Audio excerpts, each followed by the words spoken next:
سلطان نور الدین ایک عابد شب بیدار تھا۔ ایک عظیم الشان سلطنت کا فرما روا ہونے کے باوجود ایک ایسا مرد درویش تھا جس کی راتیں مسلح پہ گزرتی تھی اور دن میدان جہاد میں وہ عظمت و کردار کا ایک عظیم پیکر تھا جس سے اپنی نوک شمشیر سے تاریخ اسلام کے ایک روشن باب لکھا۔ سلطان نور الدین زنگی رحلت کا بیشتر حصہ عبادت و مناجات میں گزارتا تھا۔ اس کا معمول تھا کہ نماز عشاء کے بعد بکثرت نوافل پڑھتا اور پھر رسول اکرم صلی اللہ علیہ وسلم پر سینکڑوں مرتبہ درود پیش کر تھوڑی دیر کے لیے سر پہ لیٹ جاتا۔ چند ساعتوں کے بعد پھر نماز تہجد کے لیے اٹھ کھڑا ہوتا اور صبح تک نہایت خشوع و خضوع کے ساتھ عبادت میں مشغول رہتا۔ 557 ہجری اور 1162 عیسوی کی ایک شب وہ ود و وظائف سے فارغ ہو کر بستر پہ لیٹا۔ خواب میں 3 بار رسول کریم صلی اللہ علیہ وسلم کی زیارت ہوئی۔ بعض روایتوں میں ہے سلطان نے متواتر 3 رات حضور اکرم صلی اللہ علیہ وسلم کو خواب میں دیکھا۔ ہر مرتبہ 2 آدمی کی طرف اشارہ کرتے ہوئے حضور اکرم صلی اللہ علیہ وسلم نے فرمایا، نور الدین یہ آدمی مجھے ستا رہے ہیں کہ شر کا احتسال کر۔ نور الدین یہ خواب دیکھ کر سخت مضطرب ہوا، بار بار استغفار پڑھتا اور رو رو کر کہتا، میرے آقا مولا کو میرے جیتی جی کوئی ستائے، یہ نہیں ہو سکتا۔ میری جان، مال، آل اولاد سب آقا مدنی پر نثار ہے۔ خدا اس دن کے لیے نور الدین کو زندہ نہ رکھے۔ حضور اکرم صلی اللہ علیہ وسلم غلام کو یاد فرمائے اور وہ دمشق میں آرام سے بیٹھا رہے۔ سلطان نور الدین بے چین ہو گیا اور اسے یقین ہو گیا کہ مدینہ منورہ میں ضرور کوئی ایسا نااجدانی واقعہ ہوا ہے جس سے سرور کونین رسول کریم صلی اللہ علیہ وسلم کی روح اقدس کو تکلیف پہنچی ہے۔ خواب سے بیدار ہوتے ہی اس نے 20 ایان دولت کو ساتھ لیا اور بہت سا خزانہ گھوڑوں پر لدوا کر مدینہ منورہ کی طرف روانہ ہو گیا۔ اہل دمشق سلطان کے یکایک عازم سفر ہونے سے بہت حیران ہوئے، لیکن کسی کو معلوم نہ تھا کہ اصل بات کیا ہے۔ دمشق سے مدینہ منورہ پہنچنے میں عام طور پر 20-25 دن لگتے تھے، لیکن سلطان نے یہ فاصلہ نہایت تیز رفتاری کے ساتھ طے کیا اور 16ویں دن مدینہ منورہ جا پہنچا۔ اہل مدینہ اس کی اچانک آمد پر حیران رہ گیا۔ سلطان نے آتے ہی شہر میں آنے جانے کے دروازے بند کرا دیے، پھر منادی کرا دی کہ آج تمام اہل مدینہ اس کے ساتھ کھانا کھائیں گے۔ تمام اہل مدینہ نے نہایت خوشی سے سلطان کی دعوت قبول کی۔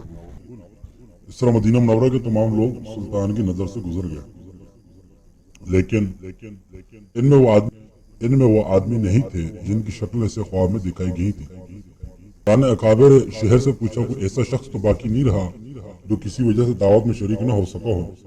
انہوں نے عرض کیا کہ اہل مدینہ میں سے تو کوئی شخص ایسا نہیں رہا جو دعوت میں شریک نہ ہوا ہو، البتہ 2 خدا رسیدہ مغربی جو مدت سے یہاں مقیم ہیں نہیں آئے۔ یہ دونوں بزرگ عبادت میں مشغول رہتے ہیں، اگر کچھ وقت بچتا ہے تو جنت البقیع میں لوگوں کو پانی پلاتے ہیں، وہ کسی سے نہیں ملتے۔ سلطان نے حکم دیا ان دونوں کو بھی ضرور یہاں لاؤ۔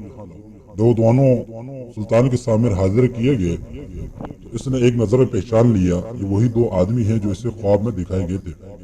انہیں دیکھ کر سلطان کا خون کھول اٹھا، لیکن تحقیق حال ضروری تھی کیونکہ ان کا لباس زاہدانہ اور شکل و صورت مومنوں کی تھی۔ سلطان نے ان دونوں سے پوچھا، تم دونوں یہاں کہاں رہتے ہو؟ انہوں نے بتایا، روزہ اقدس کے قریب ایک مکان کرائے پہ لے رکھا ہے، اسی میں ہر وقت ذکر الہی مشغول رہتے ہیں۔ سلطان نے ان دونوں کو وہیں اپنے آدمی کی نگرانی میں چھوڑا اور خود اکابر شہر کے ہمراہ اس مکان میں جا پہنچا۔ یہ ایک چھوٹا سا مکان تھا جس میں نہایت مختصر سامان مکینوں کی زاہدانہ زندگی کی شہادت دے رہا تھا۔ اہل شہر ان دونوں کی تاریخ میں رتب اللسان تھے اور بظاہر کوئی چیز قابل اعتراض نظر نہیں آتی تھی، لیکن سلطان کا دل مطمئن نہیں تھا۔ اس نے مکان کا فرش پھونک بجا کر دیکھنا شروع کیا۔ یکایک سلطان کو ایک چٹائی کے نیچے فرش ہلتا ہوا محسوس ہوا۔ چٹائی ہٹا کر دیکھا تو ایک چوڑی سل تھی، اسے سرکایا گیا تو ایک خوفناک انکشاف ہوا۔ یہ ایک سرنگ تھی جو روزہ اقدس کی طرف جاتی تھی۔ سلطان سارا معاملہ آنن فانن سمجھ گئے اور باختیار اس کے منہ سے صدق اللہ و صدق رسول النبی الکریم نکلا۔ سادہ مزاج اہل مدینہ بھی ان بھیڑ نما بھیڑیوں کی یہ حرکت دیکھ کر ششد رہ گئے۔ سلطان اب قہر و جلال کی مجسم تصویر بن گیا اور اس نے دونوں مرہونوں کو پایا بے زنجیر کر کے اپنے سامنے لانے کا حکم دیا۔ جب وہ سلطان کے سامنے پیش ہوئے تو اس نے ان سے نہایت غضبناک لہجے میں مخاطب ہو کر پوچھا، سچ سچ بتاؤ تم کون ہو؟ اس ناپاک حرکت سے تمہارا کیا مقصد ہے؟ دونوں مولونوں نے نہایت بے شرمی اور ڈھٹائی سے جواب دیا، اے بادشاہ، ہم نصرانی ہیں۔ بعض روایتوں میں ہے کہ یہ دونوں یہودی تھے اور اپنی قوم کی طرف سے تمہارے پیغمبر کی لاش چرانے پہ معمور ہوئے ہیں۔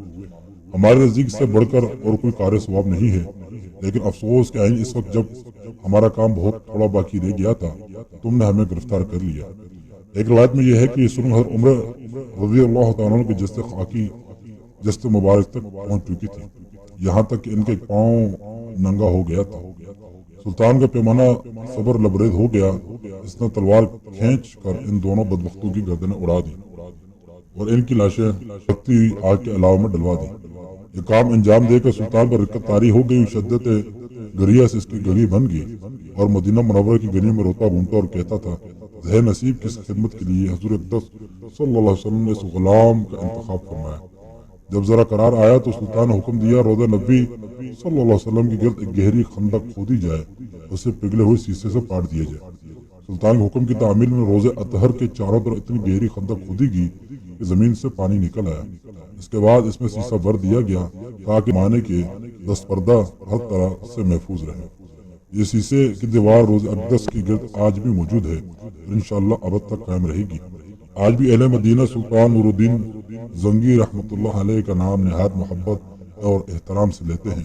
ان کا شمار ان نفوس قدسی میں کرتے ہیں جن پر سید البشر نے خود اعتماد کا اظہار فرمایا، ان کی محبت رسول ہونے کی تصدیق فرمائی، یہ رتبہ بلند ملا جس کو مل گیا۔